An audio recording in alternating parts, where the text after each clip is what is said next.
നമസ്കാരം.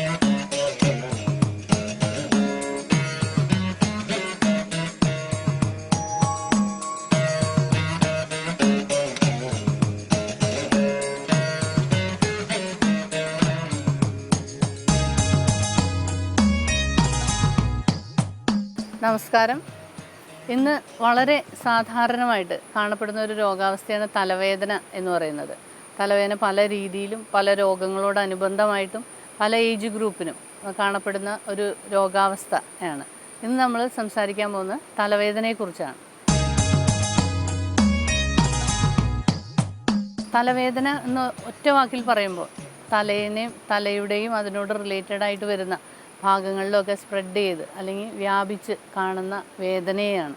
തലവേദന ഒരു രോഗം എന്നതിനേക്കാൾ പല രോഗങ്ങളുടെ ഒരു ലക്ഷണമായിട്ട് സാധാരണ തലവേദന കാണപ്പെടും. തലവേദന തന്നെ പല രീതിയിൽ പറയപ്പെടുന്നുണ്ട്. ഇപ്പോൾ നമുക്ക് ഉറക്കം ഒളിക്കുക, അല്ലെങ്കിൽ ടെൻഷൻ വരിക, എന്തെങ്കിലും പ്രശ്നങ്ങളെ കൊണ്ട് ദൂര യാത്രകൾ ഉണ്ടാകുക, ഇങ്ങനെയൊക്കെ ചെറിയ ചെറിയ കാര്യങ്ങളെ കൊണ്ട് ഉണ്ടാകുന്ന തലവേദന നമ്മൾ ടെൻഷൻ റിലേറ്റഡ് ആയിട്ട് വരുന്ന ഹെഡ് ഏക്ക് അല്ലെങ്കിൽ തലവേദന എന്ന് പറയും. ആയുർവേദത്തിൽ ഇതിനെ ശിരശൂലം എന്നാണ് വിശേഷിപ്പിക്കുന്നത്. പിത്തവൃദ്ധിയോട് അല്ലെങ്കിൽ വാതപിത്തവൃദ്ധിയോടനുബന്ധമായിട്ട് കാണപ്പെടുന്ന മറ്റൊരു തലവേദനയുടെ ഭാവമാണ് മൈഗ്രെയിൻ എന്ന് പറയുന്നത്, അല്ലെങ്കിൽ സൂര്യാവർത്തം എന്നൊക്കെ പറയുന്നത്.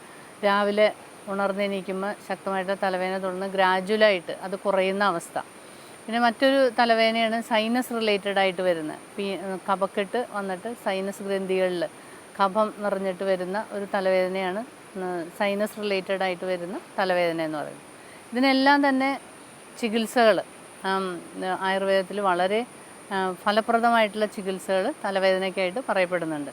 നമ്മുടെ ഈ സമയത്ത്, ഇപ്പോൾ മൺസൂൺ സമയം, മഴ അധികരിച്ചിരിക്കുന്ന സമയത്ത് തണുപ്പ് കൂടുകയും ഈ കഫവൃദ്ധി ഉണ്ടാകുക, അല്ലെങ്കിൽ കഫം സഞ്ചയിച്ചിട്ട് ഉള്ളിൽ ചയിച്ചിരിക്കുന്ന ഒരവസ്ഥയാണ്. അപ്പോൾ ഇത് കഴിഞ്ഞ ഉടനെ തന്നെ കഫ സംബന്ധമായിട്ടുള്ള രോഗങ്ങൾ പുറത്തേക്ക് വരും. അങ്ങനെയുള്ള അവസ്ഥയിൽ ഈ ദുഷിച്ച അല്ലെങ്കിൽ സഞ്ചയിച്ച കഫത്തെ പുറത്തേക്ക് കളഞ്ഞ് ആ സ്രോതസ്സിനെ ശുദ്ധിയൊക്കെ ചെയ്താൽ തലവേദന മാറാനായിട്ട്, അതാണ് സൈനസ് റിലേറ്റഡ് ആയിട്ടൊക്കെ വരുന്ന തലവേദനയിൽ ചെയ്യുന്ന നമ്മുടെ ചികിത്സാ പ്രയോഗം എന്ന് പറയുന്നത്. നസ്യത്തിനായിട്ട് ഇവിടെ തുളസി സുരസാദി തൈലം, അതിനകത്ത് പ്രധാനമായിട്ട് ഇൻഗ്രീഡിയൻറ്റ് വരുന്നത് തുളസി, അതുപോലെ കൂവളത്തിൻ്റെ ഇല, ഇതൊക്കെ ചതച്ച് പിഴിഞ്ഞ നീര് ചേർത്തിട്ട് തൈലം ഉണ്ടാക്കിയിട്ട് അത് നസ്യത്തിനായിട്ട് ഉപയോഗിക്കാവുന്നതാണ്. അതുപോലെ അണുതൈലമൊക്കെ ചേർത്തിട്ടുള്ള നസ്യം ഈ ഇത്തരത്തിലുള്ള കഫത്തിനെ ഹനിക്കുന്നതിന് ഏറ്റവും നല്ലതായിരിക്കും. അപ്പം കഫത്തെ വിലയിപ്പിച്ച് കളയുന്ന രീതിയിലുള്ള സ്വേദപ്രയോഗങ്ങൾ എക്സ്റ്റേണലായിട്ട് ചെയ്യുക. അപ്പോൾ ആവണക്കില, തുളസിയില, ഇതൊക്കെ അരിക്കടിയിലിട്ട് നന്നായിട്ട് തിളപ്പിച്ച് ചെറിയ രീതിയിൽ ആവി കൊണ്ട് ആ വിയർപ്പ് തുടച്ച് കളഞ്ഞതിന് ശേഷം ഈ തൈലം കൊണ്ട് നസ്യത്തിനായിട്ട് ഉപയോഗിക്കുക. അപ്പോൾ നമ്മുടെ ശിരസിലുള്ള സ്രോതസ്സുകളുടെ കഫത്തെ പുറത്തേക്ക് കളയാനായിട്ട് അത് ഏറ്റവും സഹായിക്കുകയും ചെയ്യാം. അത് അങ്ങനെയുള്ള ഈ നസ്യപ്രയോഗം കൊണ്ട് തലവേദനയെ മാറ്റാനായിട്ട് വളരെയധികം സഹായിക്കുകയും ചെയ്യും. ഇനി ഈ തലവേദനയ്ക്ക് പറയുന്നൊരു പ്രധാന ചികിത്സ എന്ന് പറയുന്നത് ശിരസിൽ ചെയ്യുന്ന തളം. ഇപ്പം മരുന്ന് ചേർത്തിട്ട്, ഇപ്പോൾ രാസ്നാദി ചൂർണം, പനിക്കൂർക്കയില നീര്, തുളസിയില നീര് ചേർത്തിട്ട് ചൂടാക്കി ആറ്റിയിട്ട് നെറുകയിൽ വയ്ക്കുക. നീലി നിർഗുണ്ഡ്യാദി വെളിച്ചെണ്ണ കൂട്ടിച്ചേർത്തിട്ട് നെറുകയിൽ വെച്ച് 1 മണിക്കൂർ കഴിഞ്ഞിട്ട് തുടച്ച് കളയുക. അങ്ങനെ തളം ചെയ്യുക. അതുപോലെ ആ തൈലം തന്നെ ശിരോധാരയ്ക്കായിട്ട് ഉപയോഗപ്പെടുത്തുക. അതുപോലെ തക്രധാര മുതലായിട്ടുള്ള ചികിത്സാ പ്രയോഗങ്ങളെല്ലാം ഈ കഫാനുബന്ധിത്വത്തോടു കൂടിയ അല്ലെങ്കിൽ കഫ റിലേറ്റഡ് ആയിട്ട് വരുന്ന തലവേദനയിൽ ഏറ്റവും ഫലപ്രദമായിട്ടുള്ള ചികിത്സയാവുന്നു.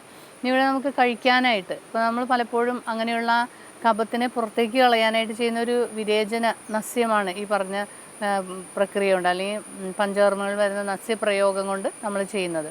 എന്നാൽ ശരീരത്തിലുണ്ടാകുന്ന ആ കഫത്തെ മാറ്റുക, ആ പ്രൊഡക്റ്റീവ് ആയിട്ടുള്ള ആ കഫത്തെ മാറ്റിയാലാണ് പിന്നീട് അത് വരാതിരിക്കുക. അപ്പോൾ അതിന് പറ്റുന്ന രീതിയിലുള്ള ഔഷധങ്ങൾ ഇതിനായിട്ട് ഉപയോഗപ്പെടുത്താം. ഇപ്പം ദശമൂലകടുത്രയം, പത്യാഷടങ്കം മുതലായിട്ടുള്ള കഷായങ്ങൾ ഇതിൽ ഉപയോഗിക്കാവുന്നതാണ്. അതുപോലെ കഫഗ്നമായിട്ടുള്ള അല്ലെങ്കിൽ ഛേദനീയമായിട്ടുള്ള ഔഷധങ്ങളും ഏറ്റവും ഉഷ്ണങ്ങളായിട്ടുള്ള ആഹാര വിഹാരങ്ങളെ കൊണ്ടുള്ള ചികിത്സയും ഇത്തരത്തിലുള്ള തലവേദനയെ മാറ്റാനായിട്ട് ഏറ്റവും സഹായിക്കുകയും ചെയ്യും.